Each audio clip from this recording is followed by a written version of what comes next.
জনদুর্ভোগের আরেক নাম হলো ঢাকা সিটি কর্পোরেশন। যখনই বৃষ্টি আসে তখনই আমরা দেখতে পাই আমাদের আশেপাশে ঘর বাড়িগুলো মানুষের কি ভোগান্তি। ঘর বাড়িগুলো অর্ধেক তলিয়ে গেছে। আপনারা দেখতে পাচ্ছেন এই যে এক কাকা হাঁটুর উপরে পানি উঠে গেছে, তারপরে কি করব, ঘরে আর থাকতে পারতেছে না। এর জন্যে ওনারা ঘর থেকে বেরিয়ে যে যার মতো কোনো কর্মে যাইতেছে, কিন্তু পেটে তো আর পানি মানে না, কর্ম তো করতেই হবে। আপনারা দেখতেছেন এই যে একটা বাড়ি পুরো নিচতলা তলে গেছে।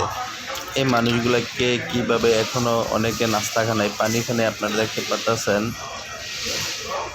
এই জনদুর্ভোগ থেকে কবে আমরা মুক্তি পাবো আমরা নিজেরাও জানি না। তবে প্রতি বছরই দেখি ড্রেনগুলো খনন করলে কি হবে, পানি তো আর কমাতে পারতেছে না। সিটি কর্পোরেশনও চেষ্টা করো তো এই পানিগুলো কমে না। আপনারা দেখতে পাচ্ছেন যে কিছু গাছ আছে, গাছগুলো তলে গেছে দর্শক। যাই হোক, এই মুক্তি কবে দেবে আমাদের তাও জানি না।